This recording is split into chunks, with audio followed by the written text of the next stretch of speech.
right. Well, namaste to each and every one of you, whoever may come along. Blessings to you. Source is good and we are light. The world is amazing and yet full of fright. So I hope that you will understand that we are living in an amazingly unique time, a time that has happened in the past, but is a very long cycle. And so wisdom manifests out of the air. All of a sudden you start learning things.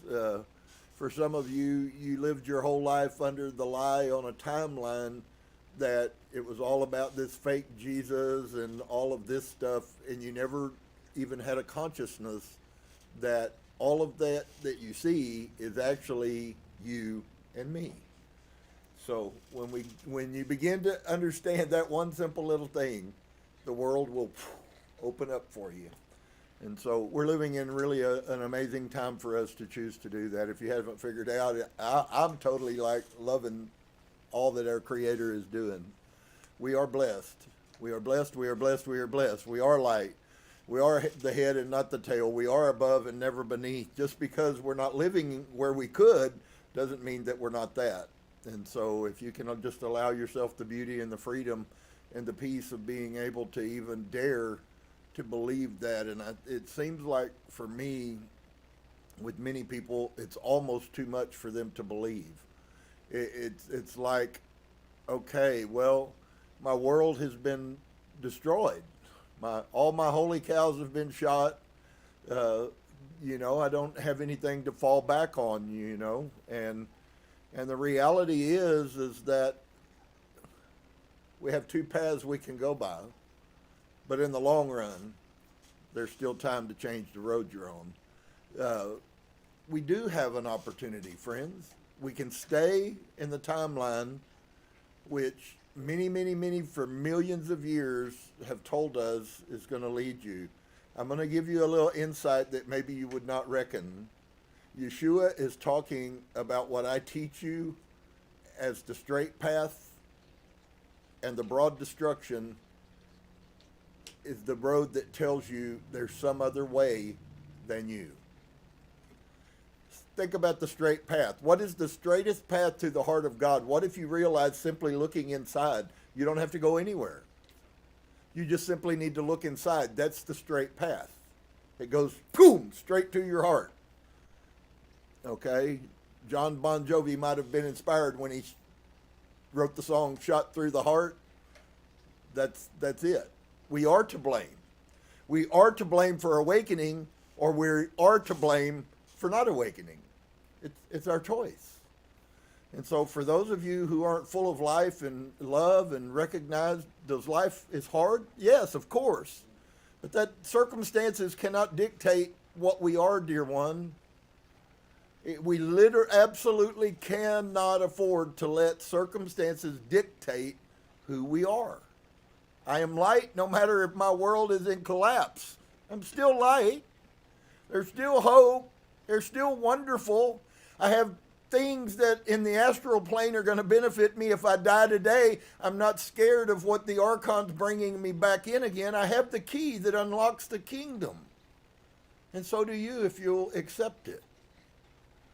And so we're going to look at Helena. We're going to pick up where we have been. And for some of you, I know there's some of you Christians, and I know you and I love you and I've talked to you many times.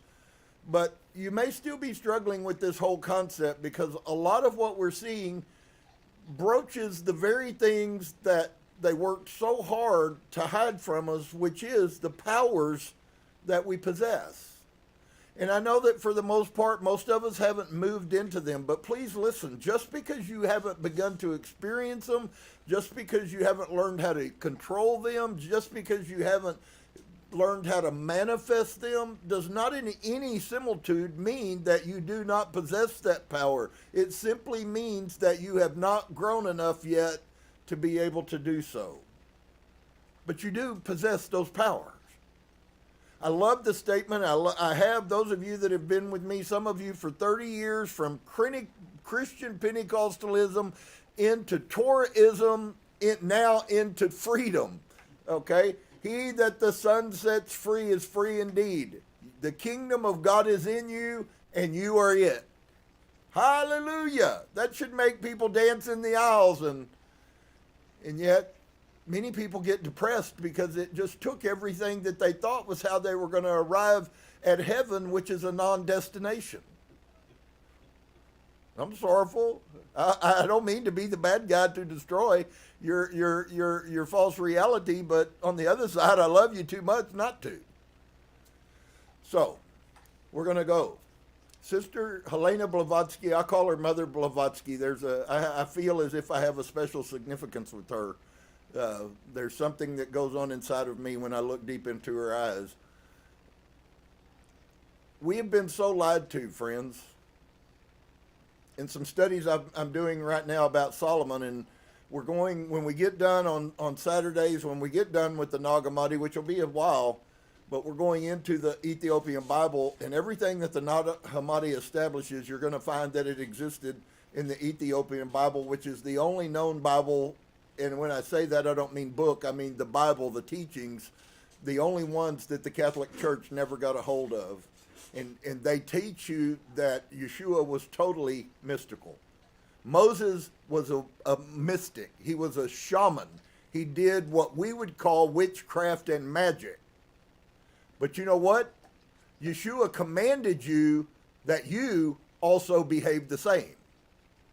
These signs that will follow those that believe. They will lay their hands on the sick and they will cover. They will speak to a mountain, an earthly fixed thing, and it will, because they spoke, it will move. Every bit of that is telling us that we are supposed to be living in this magic that you're struggling about being.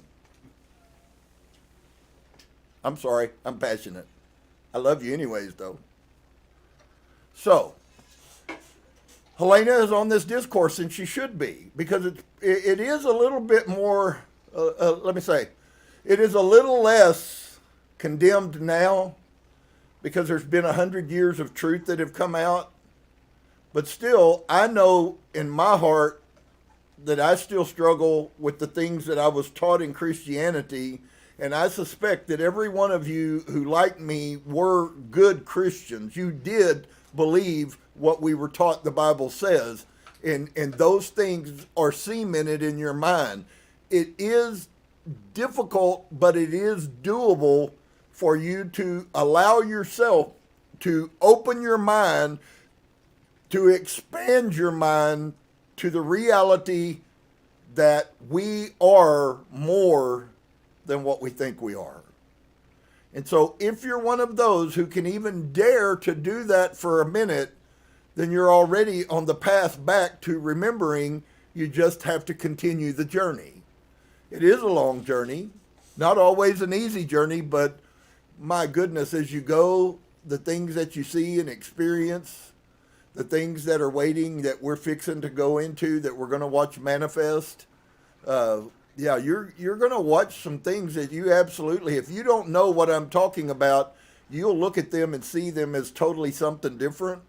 But I have no problems in telling you that Christianity is collapsing, friends. The truth is out on 1,000 levels. And their power is already waning and has been for a while. And so, we're going to go. ISIS Unveiled. Helena Blavatsky, HPB.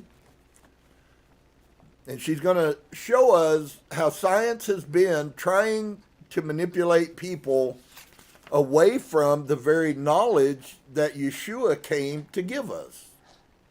See, if you can allow yourself to understand that Yeshua came to tell us what we are. He didn't come to save the world by hanging on a cross in a blood. In fact, it was actually a symbol that that body isn't necessary to live.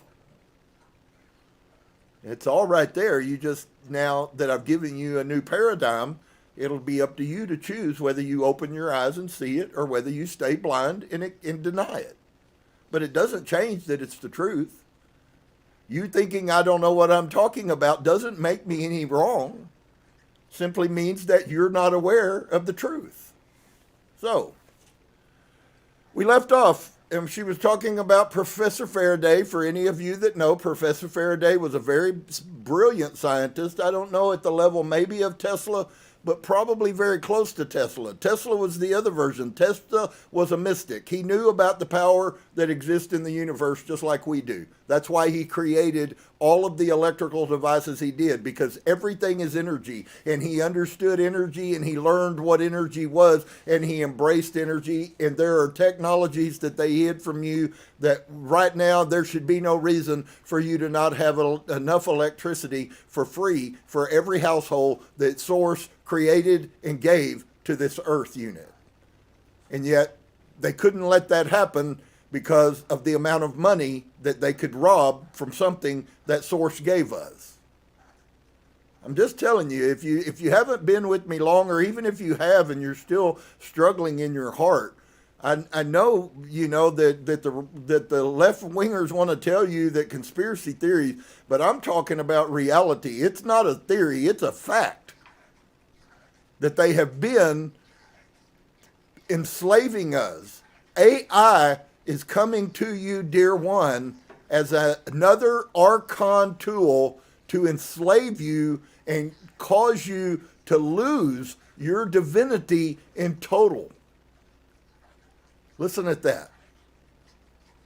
To lose your divinity in total. You will never regain back the divine spark that Sophia put in you if you continue to walk as the rest of the world. You never will. I don't know about you. That means a lot to me. I ain't going to let that happen. So, where we left off last week, Helena says, the better to prove to the experimenters the reality of their own impulsion, Professor Faraday placed several cardboard discs united to each other and stuck to the table by a half-soft glue, which, making the whole adhere for a time together, would nevertheless yield to a continuous pressure. Now, the table having turned, yes, actually, and she's talking about what they were arguing about is that the spirit world wasn't real, and there was at that time a lot of seances, and I think that you will see things like this, and we have a really negative connotation of that, but people coming together, I'll tell you how a biblical picture of a seance, and this is foreign to me because I was raised up that all this crap is devil worship, okay? But the purest sense of a seance is exactly what Yeshua talked about, where he said, when 2 or 3 join as touching anything, I am there. That's a seance. That's why the spirit forces manifest when people come together. There's a little death for a holy cow. They lied to you, man. I'm sorry. If you don't get this, I'm sad for you, but they lied to you. Straight out concocted lies. And so they took these cards, he glued them on a table, they sat down, people sat down, had a seance, the table picked itself up and started moving, and he had some thing that he thought was going to tell that the people were doing this, which was the supposition there is no spirit force, we have no power spiritually, there's only people that are running games on people. And I don't say that there aren't fake palm readers out there, but I'm also going to tell you there's some out there that have really strong intuition and clairvoyance, and they nail it. I do that often myself. And so Professor Faraday placed several cards on this table, stuck them together with a glue. Now the table having turned, yes, actually having dared to turn before Mr. Faraday. So Mr. Faraday did this experiment, and then he was going to get out of the room while Mr. Faraday, this well-known man, if you've heard about the Faraday cage, he's the one who designed it. He was an amazing mind as far as a scientist goes. And while he's sticking these things on before he can get out of the room, the table picks itself up and levitates and starts turning. He saw it for himself that nobody was holding the table up and running around spinning it. And yet he still denied that it was true. That's when I say to you, if you want to deny what is in front of you, you're no different than lots of other people. I don't condemn you for that. I just say I feel sorrowful for you. Okay? And so, nevertheless, the discs were examined after this, and they found to have gradually displaced themselves by slipping in the same direction as the table. So as the table spun, eventually this soft glue let go of the disc, which I would kind of vision if we had a picture like maybe some paper plates stuck to a table, and the table started spinning, and it was a soft glue, and eventually the disc cut loose, and you could see the marks where they spun. In other words, nobody ripped them off of there. And so Mr. Faraday, which fact is of some value, at least the discs were examined, and they were found to have gradually displaced themselves by slipping in the same direction the table was turning. It thus became an unquestionable proof that the experimenter had pushed the tables themselves, right?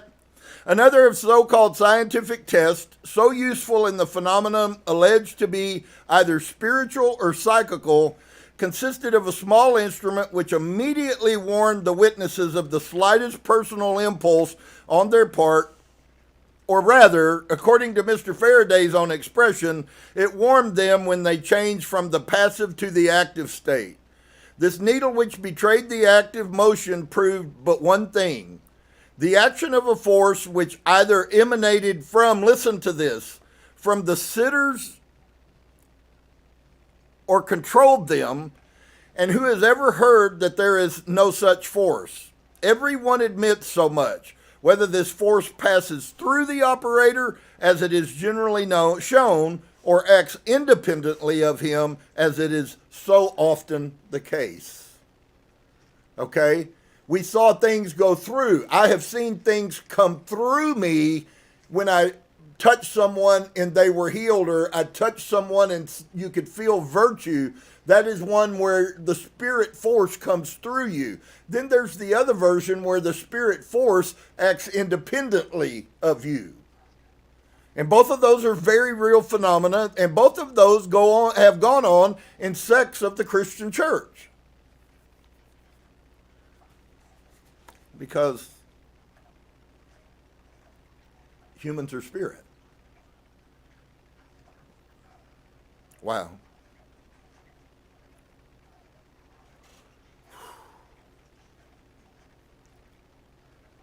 So are you controlling the force in you, or is the force in you controlling you? That's a question I ask. Because I have to say, dear ones, in reality, if it really is that we're just ignorant of it, but really we possess the force, the pleroma, the monad, and those things are all really important that I just said. If we possess that power inside of us, that makes sense why Yeshua would say that we simply lay our hands on sick people and they recover. Why? Because the force of the pleroma, the force of the monad, the monad would be what you might generally, most people would label as God.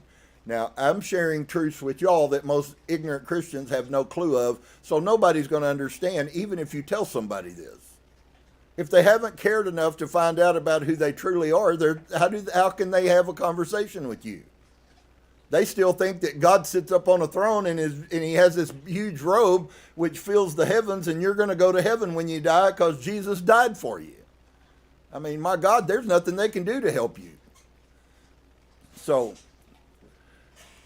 does the force come from us, or does the force act outside of us? And the truth is both are present.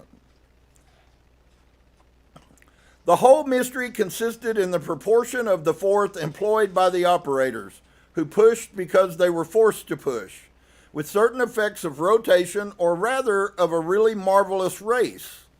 In the presence of such prodigious effects, how could anyone imagine that the Lilliputian experiments of that kind could have any value in this newly discovered land of giants? And so for you guys, to use her terminology, some of you are moving from the small into the great. I love it because it is true, and I'm going to take all of it that it will give to me.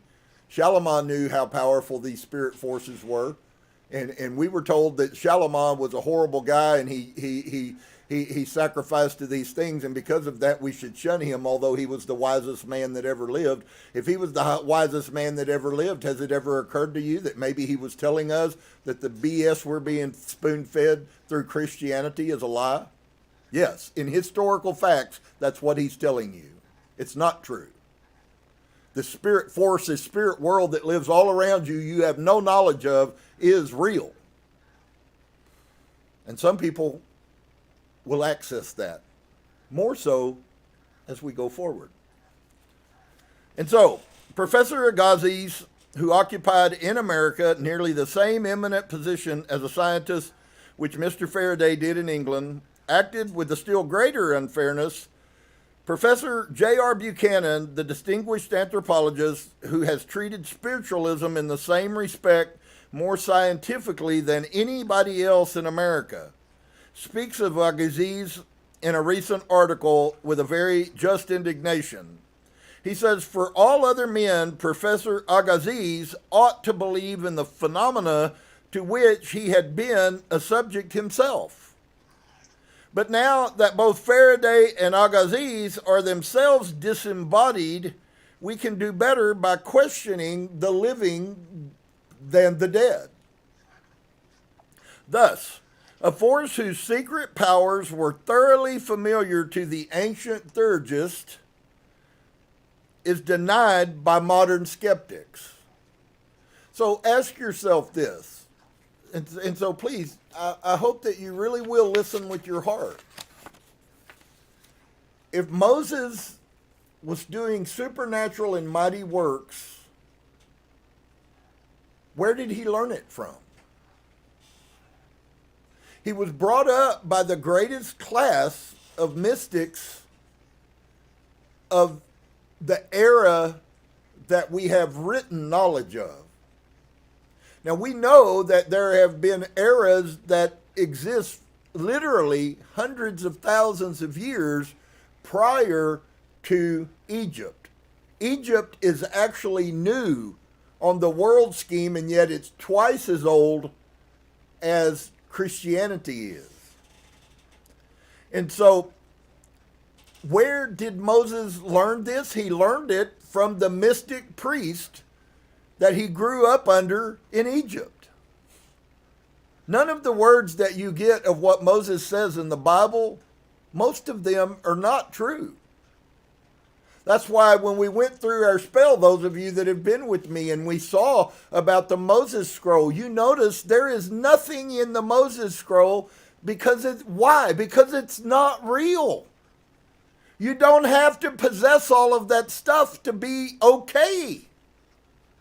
You are okay. Just accept it. Just recognize that I am light, just like Yeshua the Master told us that we are. You are light.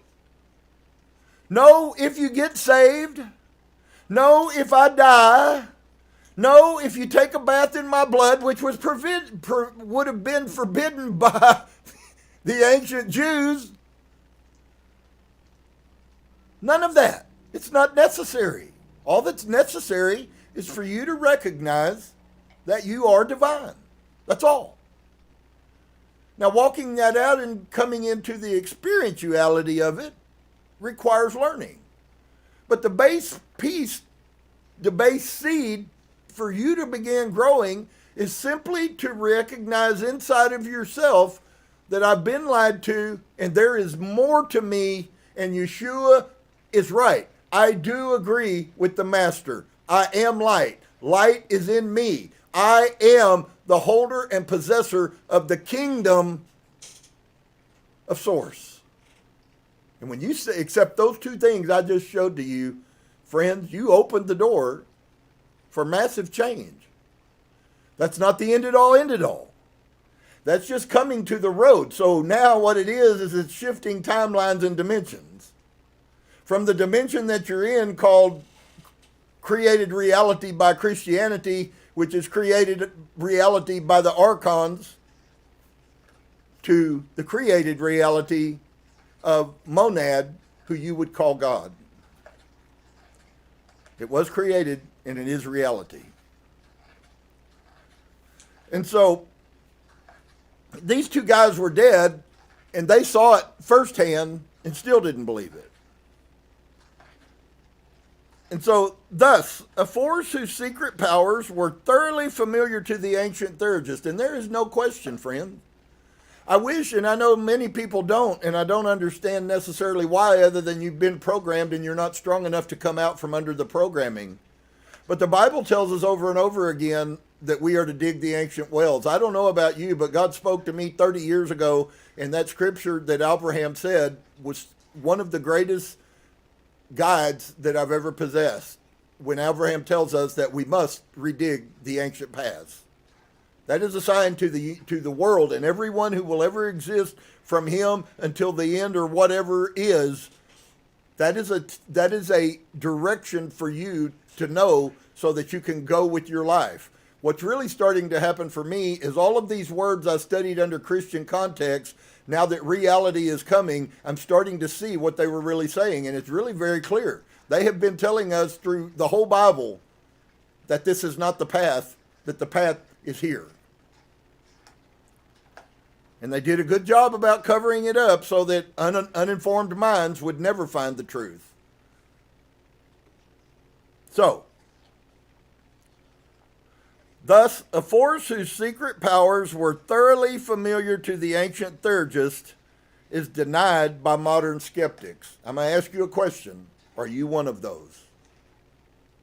Can you for a second even dare to believe? I have to, as a Christian pastor for 25 years, I never really met one person who really, really believed that we were supposed to be doing what the Bible says, which is doing supernatural works. Paul says it's a sign that you believe, and if you don't do supernatural signs, then you don't believe. So that tells me that it's a given that if you do believe, then the supernatural is going to be part of you. For all of you people who want to hold on to the lie that you were programmed by modern Christianity. It's right there in the Bible. Paul says it. That the Spirit will follow you with signs and wonders. You got to ask yourself, can you turn around and see them?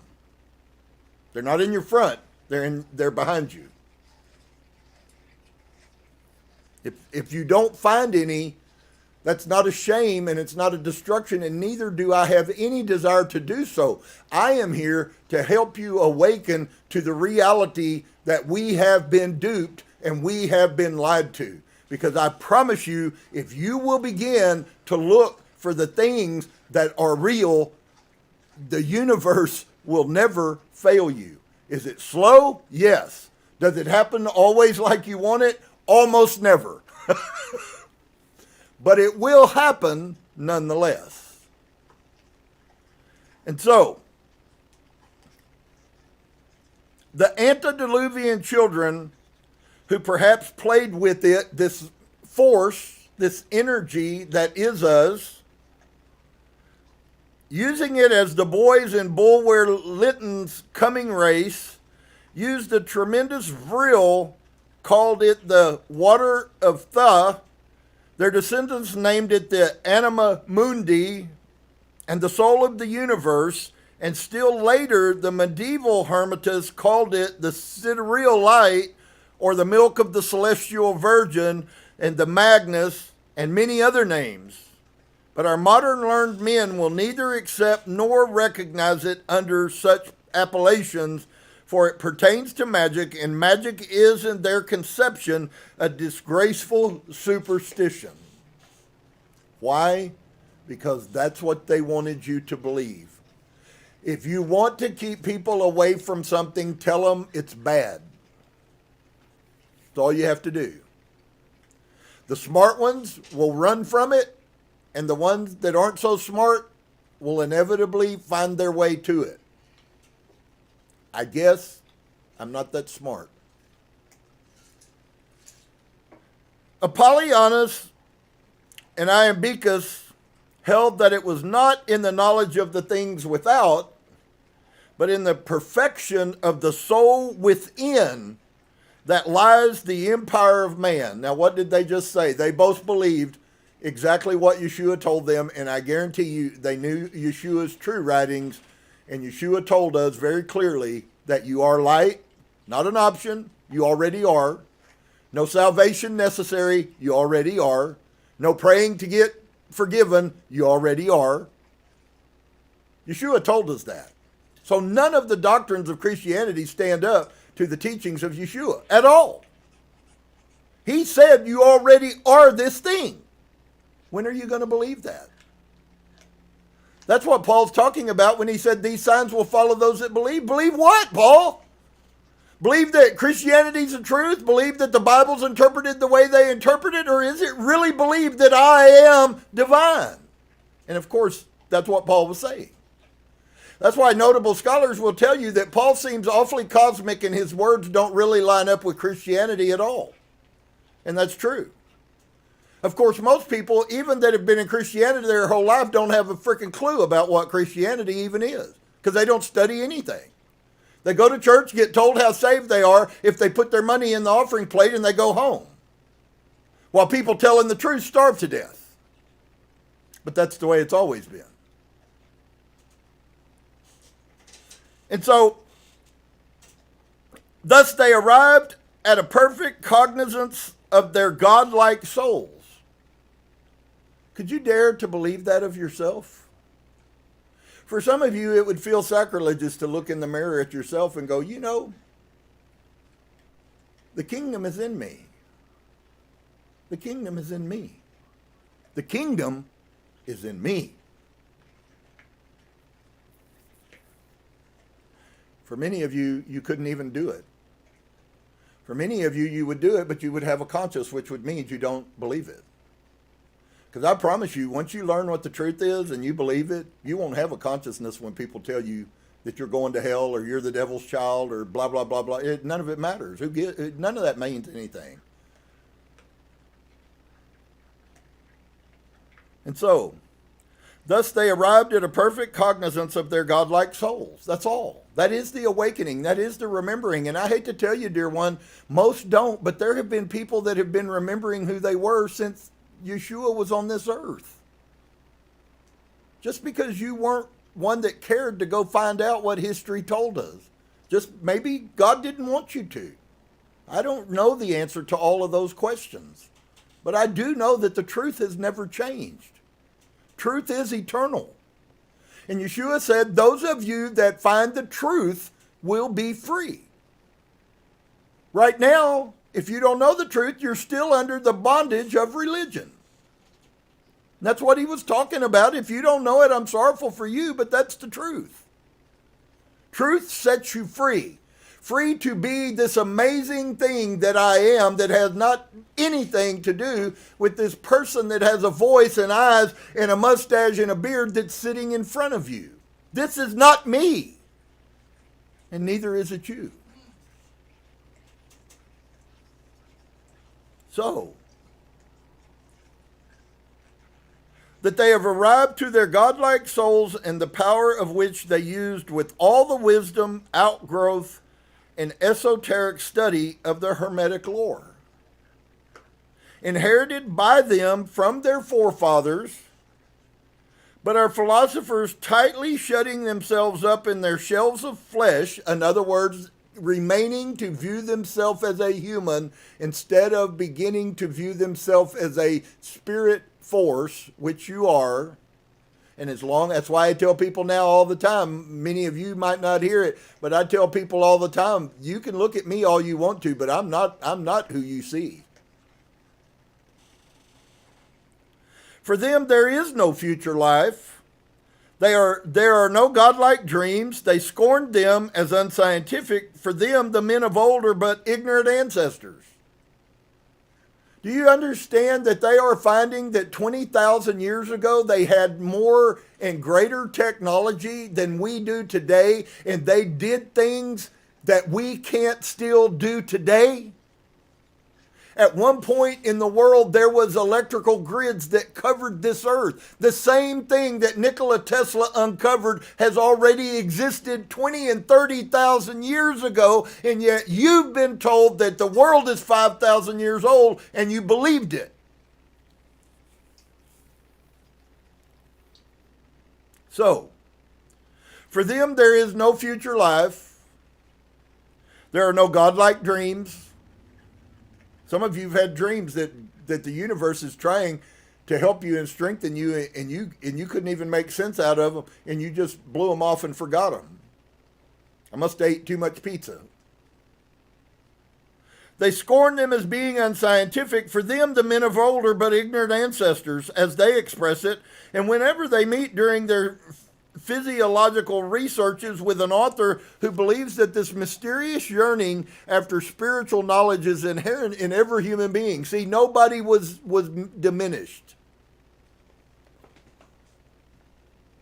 And cannot have been given to us utterly in vain. There was a reason, friend. There was a reason Sophia put a divine spark in you. They regard him with contemptuous pity. And I experienced this. I'm so thankful for all the bad things that happened to me from when Source brought me in and gave me a church and gave me people. It was the greatest school I could have ever gone through, because I got to see the worst of humans. Says a Persian proverb, the darker the sky is, the brighter the stars will shine. And so I'm going to give a Persian proverb updated to our time.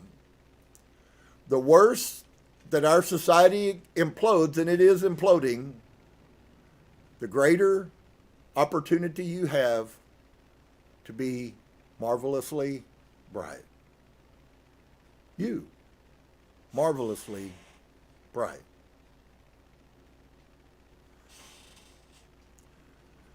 So, thus, on the dark firmament of the medieval ages began appearing the mysterious Brothers of the Rosy Cross. They formed no associations, they built no colleges, they had no massive sanctuaries with barns full of jet airplanes that people had bought for them. They were hunted down, and like so many wild beasts, when caught by the Christian church, they were unceremoniously roasted, as religion forbids it, says Baal, to spill blood. Therefore, to elude the maxim, ecclesia non novit sanguinum, they burned human beings as burning a man does not shed his blood. And just because you haven't had to live through that doesn't mean that you're not living through that in the realm of taking your spirituality away from you. Many of these mystics, by following what they were taught by some treatises secretly preserved from one generation to another. Isn't it strange, all the things just that I've exposed that I've shared with you? Okay? And I'm going to continue as long as Source continues to allow me to. I'm going to continue to share truth with you that no one else will tell you.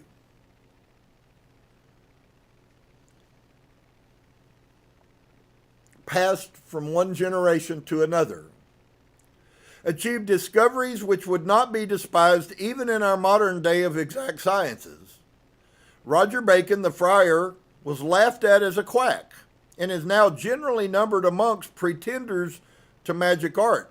But his discoveries were nonetheless accepted and are now used by those who ridicule him the most. Roger Bacon belonged by right, if not by fact, to that brotherhood which includes all of those who study the occult sciences.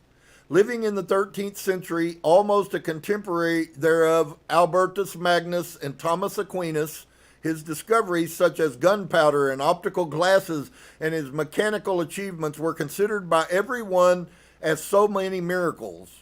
He was accused of having made a compact with the evil one. How many times have you seen that? I did a lot in my religion. I mean, if you put the wrong thing on your wall, you must be having a demon. In the legendary history of Friar Bacon, as well as in an old play written by Robert Greene, a dramatist in the days of Queen Elizabeth, it is recounted that having been summoned before the king, the friar was induced to show some of his skill before Her Majesty the Queen. So he waved his hand in his wand, says the text, and presently was heard such excellent music that they all said they had never heard the like. Then there was heard a still louder music, and 4 apparitions suddenly presented themselves and danced until they vanished and disappeared in the air. Then he waved his wand again, and suddenly there was such a smell as if all the rich perfumes in the whole world had been there prepared in the best manner, that art could not set them out.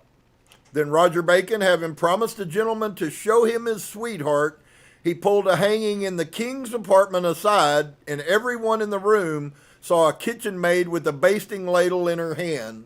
There is your ladle. The proud gentleman, although he recognized the maiden who disappeared as suddenly as she appeared, was enraged at the humiliating spectacle, and he threatened the friar with his revenge. And what does the magician do?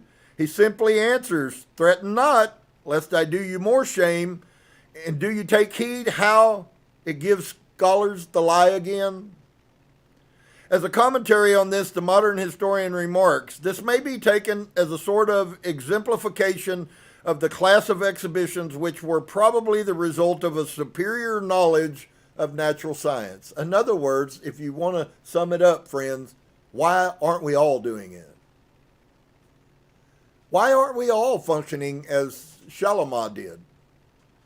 I was blessed to get to learn some information about Shalimah. It is now actually believed, and so this is really beautiful and crazy. I love history. But Shalimah supposedly had an encounter with some men that came from Persia. And the men that came from Persia came before Shalimah was born, because they knew that he was going to be born to King David. And they brought teaching that came with those beings that survived the flood of the earth. And that is the knowledge that Solomon attained, which made him have more wisdom than any other person, because he was the only one that possessed it.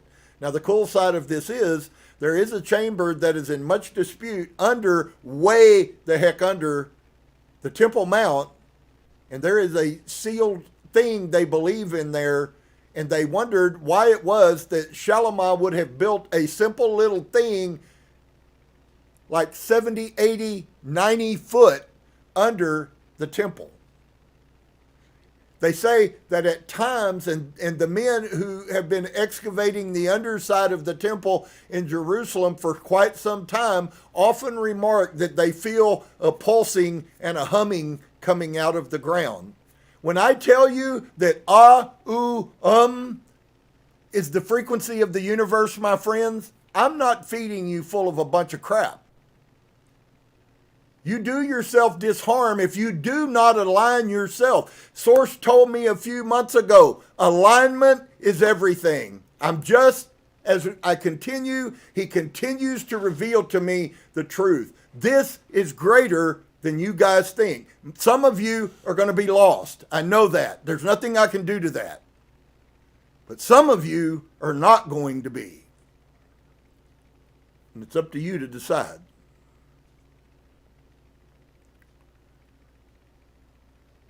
Wow. You know how many places all over the earth they're finding this stuff? Cities that are 40,000 years old that were greater than anything we can build. Wow. Ages upon ages upon ages.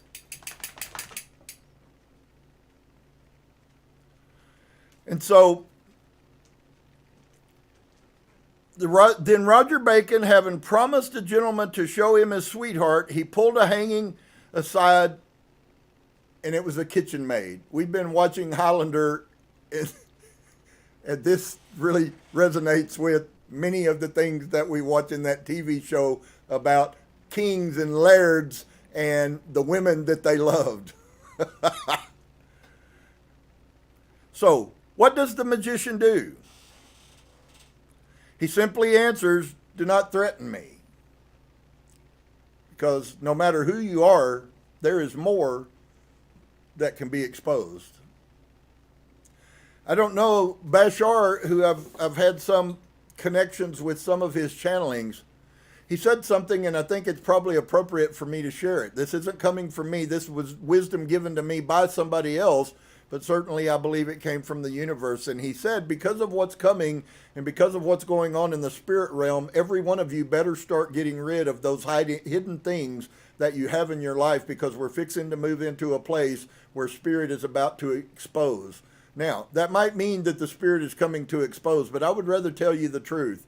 One of the things, the perks that they experienced in the prior times before people begin to talk, and this occurs somewhere around the Atlantean times, it is said that the Atlanteans did not speak, they thought. Okay, that's why you can't manifest, because everything that comes out of your mind comes out of your mouth, and it's not, you haven't practiced and strengthened the power of your mind. We're supposed to be able. Now, we have scientists that have been working with the CIA who say that we have the inherent ability in our minds to be able to function in telepathy. How do they know? Because they've been doing this stuff for 100 years. They've been playing with everything I'm reading to you. I'm sorrowful if you don't believe that, but your federal government knows that everything I'm telling you is the truth. Why? Because they've been doing it. Okay? I'm sorry. Lots of people won't believe that, but it's true. They do magic all the time. And so, when we function in mental telepathy, we converse with each other with no words. So what does that really mean, and how experientially does that work out? That means that I can walk in a room and I know everything that's in your mind. You can't hide a damn thing from me. Everything. And you know everything about me. See, y'all don't get it. Y'all don't understand what's coming. The end is here. There's not going to be any more false. You're not going to get a chance to lie. You're not going to get a chance to tell white lies. You're not going to get a chance to deceive. It's going to be over with, because I know what you are inside of you, and you know what I am inside of me. Sorry, guys, because there's lots of people that it's not going to be good what comes out. You can thank the CIA for proving that. So, no ability to lie, no ability to deceive. Everyone knows exactly what you think. Everyone knows what you think. And so, as a commentary on this, the modern historian remarks, this may be taken as a sort of exemplification of the class of exhibitions which were probably the result of a superior knowledge of natural sciences. Of course, that's absolutely correct. It is natural science.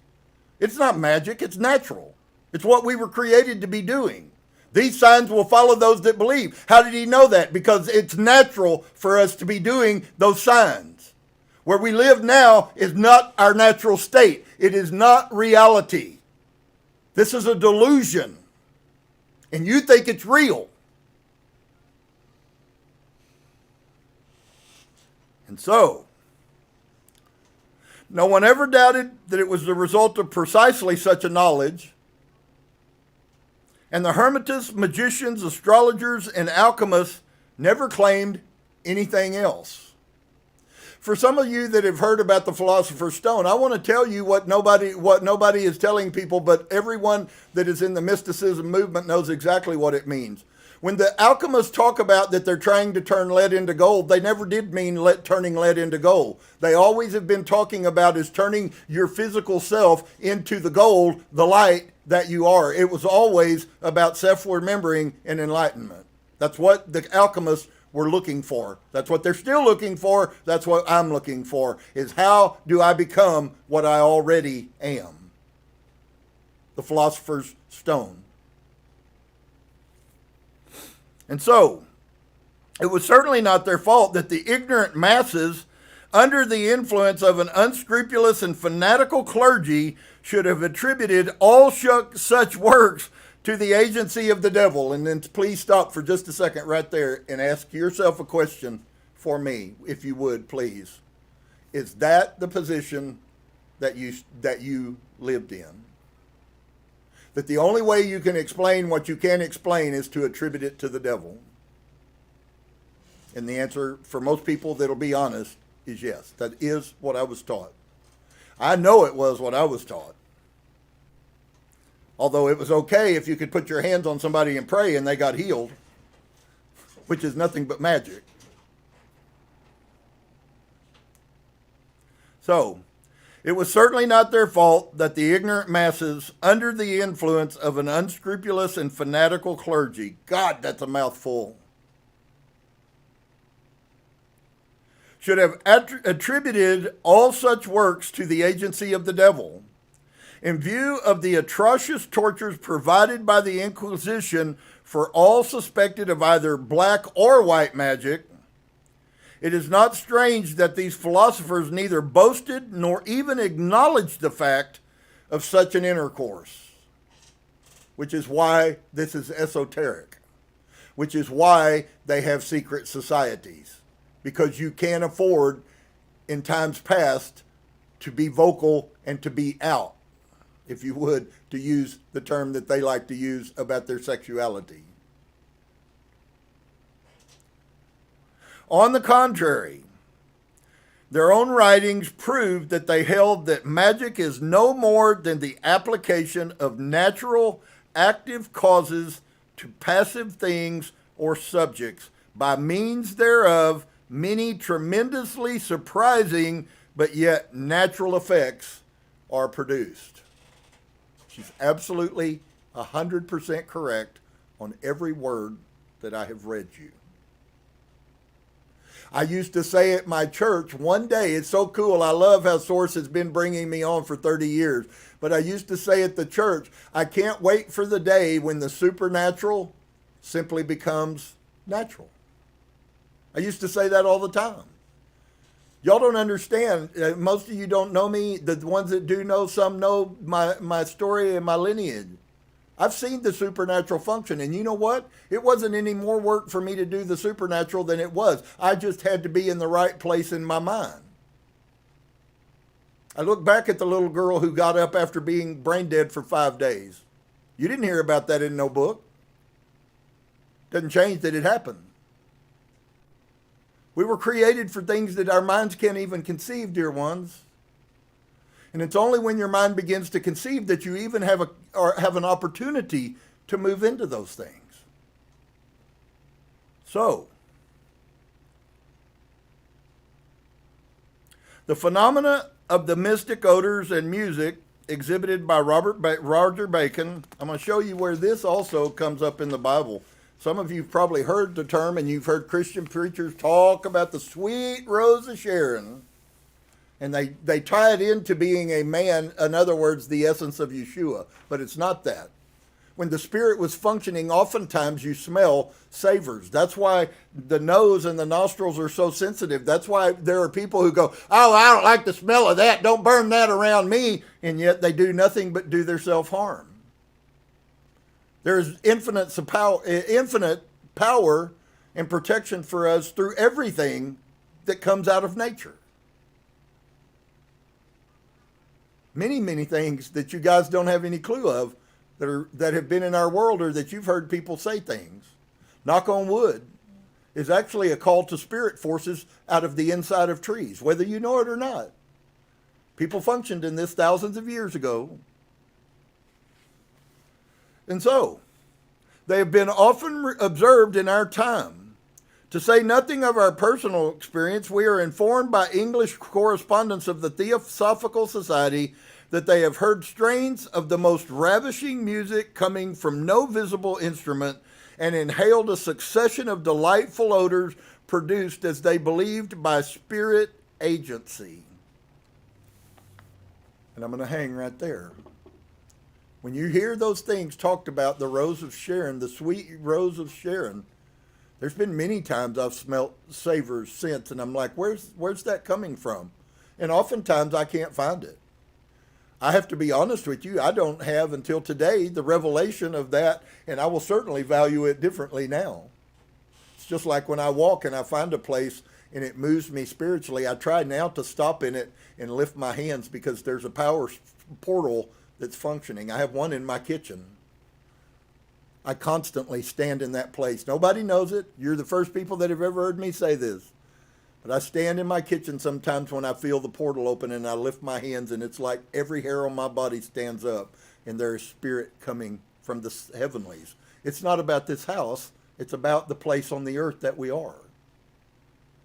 See, I know that you don't believe it, friends, because you've been so brainwashed. But this earth is massively magical on every level. That's why it is so important that we ground and that we connect with Mother Gaia. I won't say it'll fix every problem, but I can tell you right now, you probably won't ever get through all your problems without learning the disciplines of true Mother Earth. So, well, I love you guys, and I think we've certainly put some things out there for people who will think. I won't say that everybody will think, but for those that will, I hope that you turn on and it ignites your brain and you can't think about anything else. I can't wait for the day when we get so that we throw our phones because we're sick of them. We can't stand them. And some of you will never do that, but there's others that I truly believe will. And so, blessings to each and every one of you. I hope that you will experience the goodness that we are, the goodness that our Creator is, the goodness that this earth is. All that has been given to us has been given to us because we are. Shalom and namaste.